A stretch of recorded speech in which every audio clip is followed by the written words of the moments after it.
Halo semuanya, kembali lagi di Detik Suara Podcast nih. Masih bersama gue Shirley dan Gue Esther. hari ini gue dan Esther bakal ngobrolin tentang suatu hal yang sering terjadi di kalangan Gen Z. Dan mungkin hal ini juga pernah kita alami sih kak. Apa tuh? Soalnya udah banyak yang gue alami sih di hidup gue. Waduh, itu loh kak, yang ada hubungannya sama hal-hal yang toksik. Hal-hal toksik. Toksik apa nih? Toksik kan ada banyak nih. Toksik pertemanan kah? Toksik di lingkungan keluarga kah? Toksik pacar kah? Atau toksik apa nih? Mungkin kita lebih spesifik aja nggak sih share biar pendengar Detik Suara tuh jadi tahu kita mau bahas tentang apa. Ya udah, oke nih, gue langsung to the point aja ya. Kita nih intinya tuh mau ngobrolin tentang toxic friendship atau pertemanan yang toksik. Nah, berdasarkan website yang gue pernah baca, toxic friendship ini tuh kayak hubungan pertemanan yang buat seseorang tuh kayak ngerasa nggak didukung, kayak selalu disalahin, direndahin, dan segala hal buruk lainnya. Gitu kak. Nah, kalau lo sendiri pernah gak sih kak yang ngalamin? Nah, kalau lo sendiri pernah gak sih kak namanya yang Nah, kalau lo sendiri pernah gak sih kak ngalamin yang namanya toxic friendship itu? To be honest, gue pernah sih mengalami di posisi seperti ini yang berada di mana gue berada di lingkungan yang toksik, lingkungan pertemanan yang toksik. Ya coba sharing dong. Sebenarnya sih gue agak gimana ya mau sharing, tapi nggak apa-apa. Ini kan juga buat pendengar. Ya buat pendengar Detik Suara Podcast yang mungkin mereka relate ya. Makanya gue mau sedikit sharing aja di sini. Ya pasti real ya. Jadi gue pernah ada di mana lingkungan pertemanan gue yang toksik. Toksik sih sebenarnya banyak ya faktor yang mempengaruhi hal toksik. Contohnya kayak misalkan lo nggak diapresiasi sama teman lo. Terus contoh lagi kedua, lo melakukan satu kesalahan tapi mereka tuh kayak gimana ya, berkata lo melakukan kesalahan tapi mereka tidak melihat 1000 kebaikan lo. Itu juga bisa dibilang hal toksik gitu. Sebenarnya tuh nggak sehat sih, kayak contoh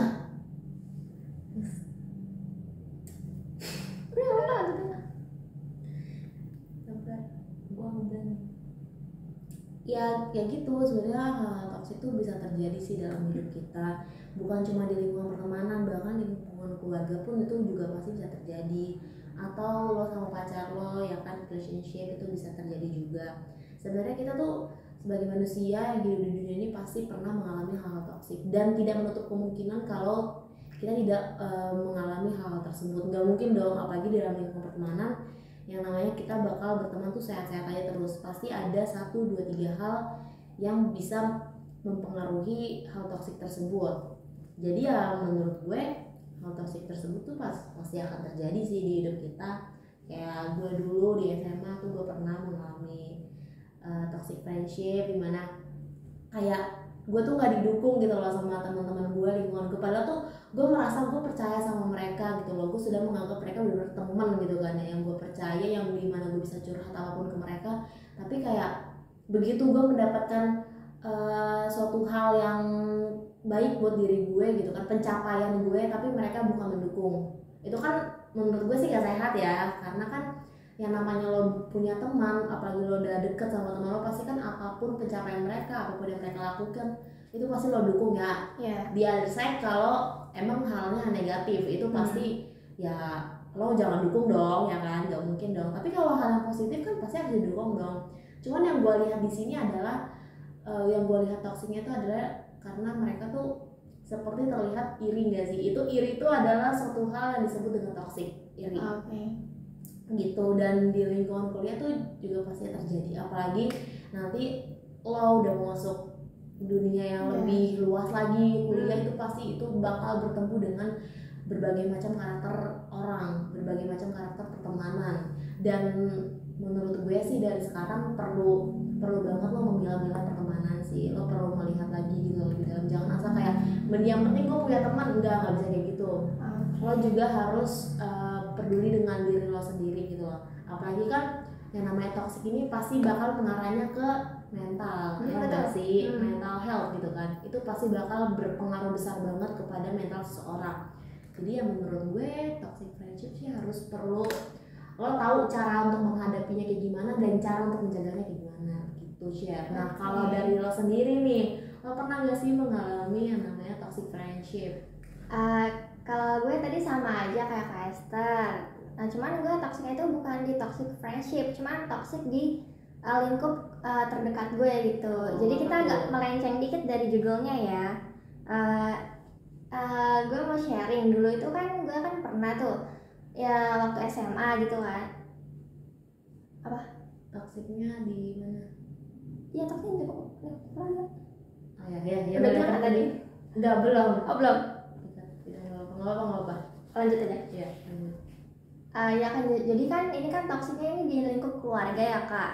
Jadi dulu itu gue tuh pernah, ini kan sekarang gue 18 tahun dan dulu kalau nggak salah waktu itu SMA awal-awal gue itu tuh buat sesuatu kayak website gitu ya atau apa gitu, gue juga nggak ingat pasti gitu.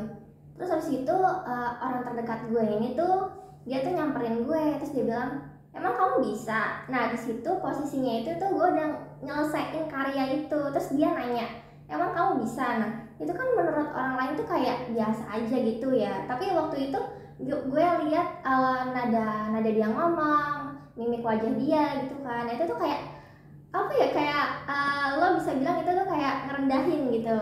Nah terus itu di situ gue tersinggung dong, tapi gue sama dia tetap senyum-senyum aja gitu kan. Terus apa lagi tadi? Nggak apa-apa cuma terus ntar dikat tuh. Jika caranya gimana? Nggak usah lanjut aja. Lanjut aja. Terus ya jadi menurut sebagian orang, bahkan kebanyakan orang itu tuh biasa aja, tapi menurut gue itu di situ tuh sensitif banget gitu Kak. Jadi itu aja sih kalau gue toksiknya, kalau di friendship itu nggak ada sih.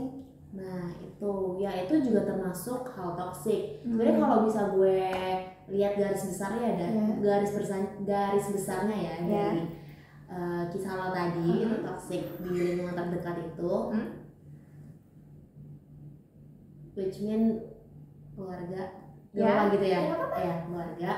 Jadi kalau bisa gue lihat garis besarnya itu tuh dibandingkan, bukan dibanding-bandingkan.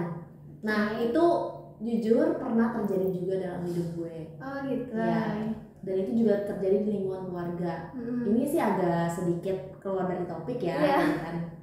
Cuman ini masih berbicara tentang toksik ya guys. Betul. Nah ya sama, gue juga pernah kayak gitu dibanding-bandingkan. Sebenarnya sih mungkin bagi sebagian mereka yang mengatakan hal tersebut ya itu hal yang lumrah, hal yang biasa gitu kan, karena pasti mereka mikir ya gue baik dong kasih tahu kayak gini ke mereka, tapi mereka tidak memikir impactnya ke kita, gitu, apa yang kita rasakan gitu kan. Itu kan pasti kita langsung mikirnya gue dibanding-bandingin nih sama dia gitu kan, tanpa mereka mengapresiasi apa yang udah kita kerjakan gitu. Nah itu tuh termasuk toxic menurut gue ya. Dan apa lagi sih ya?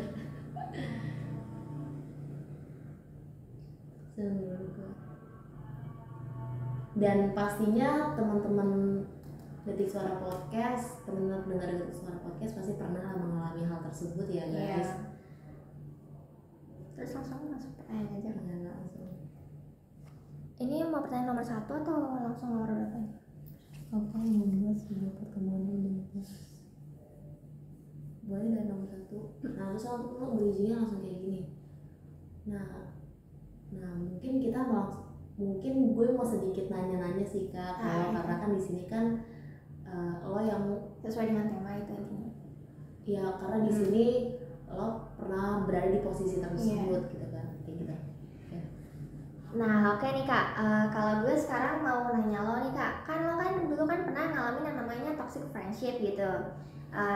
Nah apa sih menurut lo ya buat sebuah pertemanan itu jadi toxic? Menurut gue hal yang membuat pertemanan itu menjadi toksik itu sebenarnya banyak faktornya, kayak tadi yang gue bilang sebelumnya.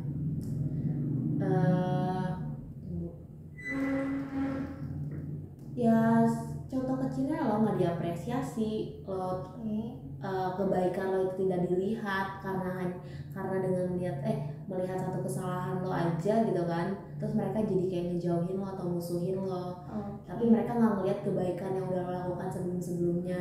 Itu sebenarnya hal-hal yang bisa membuat sebuah pertemanan jadi toxic dong, jadinya nggak sehat, jadinya awkward kan pasti pertemanan dong. Kayak yang tadinya tuh fine aja, terus karena ada 1, 2, 3 hal itu terjadi dan nggak diomongin, itu jadinya toxic, ngebuat pertemanan itu jadi toxic. Gitu sih Syar kalau menurut gue. Nah, lu kan juga lebih berpengalaman nih ya Kak bahasanya. Nah, cara lo ngadepin pertemanan toksik itu gimana sih? Ada tipsnya nggak nih? Cara menghadapi pertemanan yang toksik. Kalau menurut gue sih, gue ya setelah gue sudah mengalami hal-hal tersebut dari tahun-tahun sebelumnya, sebenarnya itu menjadi pembelajaran juga buat gue. Pembelajaran gue untuk sekarang dan juga untuk depannya. Sebenarnya yang bisa gue hadapin sekarang, cara yang bisa gue lakukan sekarang adalah ya gue harus memikirkan diri gue sih sekarang, memikirkan apa yang bagus buat diri gue, buat mental gue. Karena hal toksik itu kan disebut juga dengan racun ya, toksik itu kan racun kan. Jadi lo kalau misalkan punya racun dalam tubuh lo itu pasti kan lo harus ini dong, kayak gimana nih caranya biar gue bisa keluarin racun itu kan, pasti ada cara-caranya gitu kan.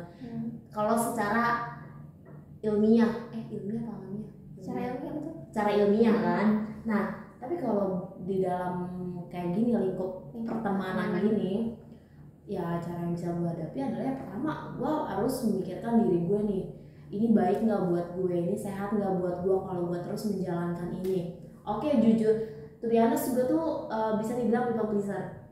Gue orang yang gak enakan, ya kan. Nah dari yang gue yang gak enakan ini sebenarnya hal toksik itu bisa menggerogot itu gue punya sifat yang people pleaser. Tapi setelah gue pikir-pikir, karena gue mementingkan diri gue gitu loh, gak baik nih buat gue gitu untuk kedepannya. Jadi ya gue harus bisa perlahan untuk nge-cut off orang. Gak salah bagi kita punya hak untuk bisa nge-cut off orang, karena itu untuk ya diri kita sendiri gitu loh, kesehatan diri kita gitu kan. Gue awalnya sih kayak nggak enakan, gue gimana mau ninggalin mereka gitu kan, tapi kayak menurut gue itu hal yang bagus gitu, good ways untuk kita bisa nge-cut off orang. Nge-cut off bukan berarti lo benar-benar nggak ada komunikasi sama sekali sama orang itu, tapi nge-cut off yang gue maksud ini adalah lo lebih cukup tahu sama orang itu, berarti lo set boundaries sama orang itu. Oke, berarti sewajarnya gitu, karena lo sudah pernah terluka oleh dia. Nah itu sih menurut gue. Panjang banget, tar dikat aja. Enggak kok, yang basa-basinya. Iya mas. Berarti pernah ada di situasi yang nomor 3 ini nggak usah lagi ya Kak? Kan udah tadi cut off. Iya. Nah terus nih Kak, pernah gak sih terjadi konflik atau kesalahan? Menurut gue gini, gimana? Kalau lo mau lanjutkan ke pertanyaan selanjutnya, lo harus ngambil sedikit dari jawaban gue. Oh itu. Baru nanti lo lanjut kayak misalkan berarti yang pertama tadi berarti kita perlu ini ya kan, ini untuk bisa menghadapi nih toxic friendship. Nah kalau itu itu kan berarti ada 2 poin ya Kak. Yang pertama reset, terus yang kedua cut off. Cara ngadepin yang pertama ini diri sendiri. Iya. Diri sendiri apain? Itu apa namanya? Lebih peduli diri sendiri. Iya, peduli diri sendiri. Terus yang kedua tadi cut off. Berarti cut off. Bukan peduli sendiri sih, peduli diri sendiri sih lebih kayak ke peduli ke mental. Iya mental. Pertama mental, kedua nggak apa-apa untuk cut off gitu loh. Oke, berarti yang tadi itu ada 2 poin ya Kak, yang cara menghadapi pertemanan toksik. Yang pertama tadi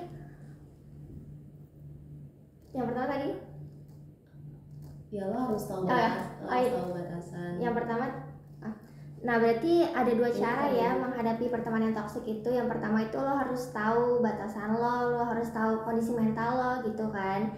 Terus yang kedua itu lo juga harus berani cut off orang gitu. Nah berarti selanjutnya itu kayak pernah gak sih Kak terjadi konflik atau kesalahpahaman dalam pertemanan yang toksik itu? Konflik atau kesalahpahaman itu pasti pernah terjadi sih menurut gua. Apalagi kita manusia ya, manusia pasti kita yang nggak akan luput dari kesalahan, tapi bukan berarti kita tidak mau belajar dari kesalahan itu. Yang menurut gue kesalahpahaman itu pasti pernah terjadi sih. Kayak contoh ya, gue kasih contoh, teman gue kita ada dalam satu lingkup pertemanan, satu circle, di mana teman gue yang A gak suka sama teman gue yang B. Nah, di sini posisi gue sebagai posisi yang netral gitu kan. Gue tidak memihak ke A, tapi gue tidak memihak juga ke B gitu kan. Oke. Jadi kan di sini gue harus sebisa mungkin menyatukan kedua belah pihak ini dong. Nah, tapi yang dilihat dari si B, gue malah memihaknya ke A. Aduh, bahaya itu. Tapi gue tapi tidak memihak ke A gitu. Gue mau bersikap untuk netral gitu loh. Tapi kan cara pandangnya beda ya, mereka melihatnya gue kayak gimana gitu kan. Ya pasti. Ya itu bisa terjadi kesalahpahaman. Itu sih menurut gue kesalahpahaman itu. Jadi itu menciptakan sebuah toksik gitu loh. Jadi ya gitu. Lanjut. Oke, berarti kesalahpahamannya ini kayaknya perlu ditulis gitu. Atau kayak ya nggak sih? Tapi udah setengah jalan, Kak. Gitu kan. Apa? Storyboard gitu yang begini, yang nulis apa aja selanjutnya gitu. Ntar nextnya deh, dibantu. Udah lanjut aja, udah setengah jalan. Udah. Kalau mau langsung closing nggak apa-apa. Belum. Ini berapa pertanyaan lagi? Masih 3 lagi. Dicepetin aja nggak apa-apa. Oh iya udah. Soalnya kasihan kalian pulang. Oh iya, berarti langsung aja. Terus lo pernah gak sih Kak kayak ciptain batasan dalam temanan yang toksik? Terus lo juga pernah gak sih kasih kesempatan kedua buat mereka gitu? Nah, ngomongin soal batasan dan second chance itu, untuk second chance gue pernah kayak mengajarkan kayak ya udah nggak apa-apa, balik lagi ke gue yang people pleaser. Orang people pleaser tuh pasti kayak nggak apa-apa, segala hal tuh nggak apa-apain sama setiap dia. saat. Yes. Nah, ngomong-ngomong soal second chance atau kesempatan kedua sih, gue pernah sih kayak gitu. Dimana kayak gue mau ngajari si orang ini, teman gue ini melakukan hal yang emang sebenarnya bikin gue sakit hati sih, tapi kayak karena gue people pleaser jadi kayak ya udah nggak apa-apa, dia temen gue mau maafkan dia gitu kan. Tapi itu malah, dan itu terjadi lagi untuk kedua ketiga kalinya. Dan untuk yang kedua kali itu menurut gue kayak udah nggak bisa ditoleransi lagi sih. Kapok gitu kan. Iya kapok, kayak yang gue pikir yang pertama itu udah jadi pembelajaran buat dia, tapi ternyata enggak, itu malah terjadi juga gitu loh kedua kali. Jadi kayak menurut gue ya balik lagi yang tadi gue bilang sebelumnya, nggak apa-apa kita untuk nge-cut off orang. Nge-cut off bukan berarti lo memutuskan hubungan dengan orang itu, tapi lo men-set boundaries gitu loh. Lo menjaga untuk diri lo nggak tersakiti lagi, menjaga untuk kalian tetap kayak berkomunikasi tapi tidak in lagi gitu loh. Itu menurut gue.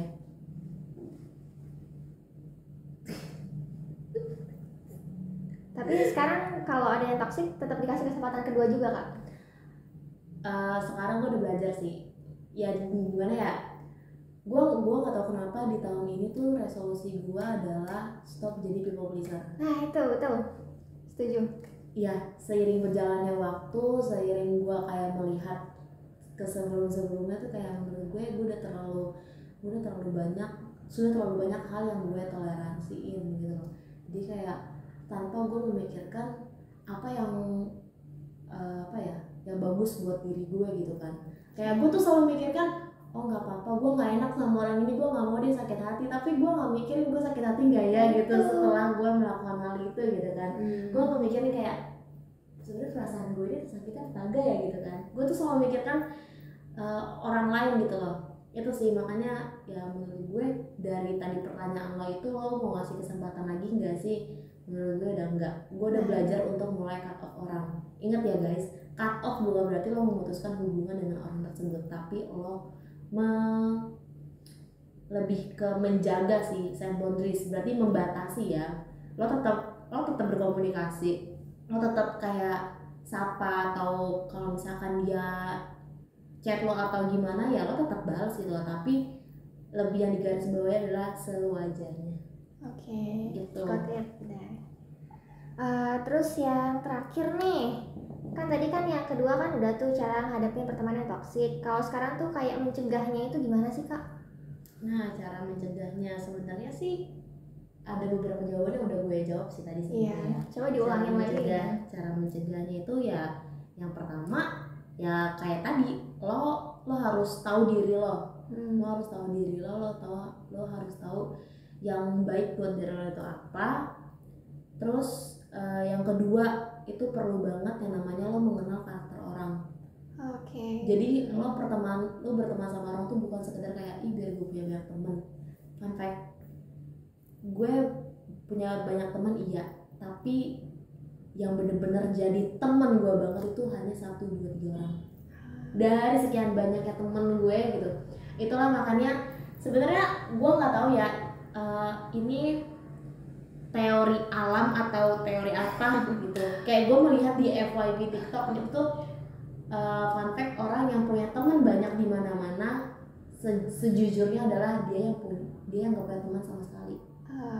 Itu karena ngerti gak sih, lo di berbeda-beda pertemanan, circle pertemanan lo akan punya pribadi yang beda-beda, personal beda-beda. Kayak contoh di circle A lo harus menjadi seperti ini, circle B lo harus menjadi seperti ini, circle C lo harus menjadi seperti ini, tanpa lo tahu padahal tuh diri lo sebenarnya tuh nggak kayak gitu. Iya, pengalaman banget nih ya kayaknya ya.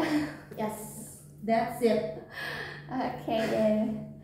Berarti tadi kesimpulan yang bisa ditarik tuh banyak banget ini ya tentang toxic friendship ini. Yang pertama kita juga mesti kenali lingkungan sekitar, tahu kesehatan mental kita batasannya. Terus iya, nggak apa-apa. Sekali lagi sih gue mau menekankan ada di sini, why not kalau lo nge-cut off orang. Iya. Ya, nge-cut off itu sebenarnya penting banget karena berbicara soal toxic itu bakal berpengaruh besar, punya impact kepada kesehatan mental seseorang gitu.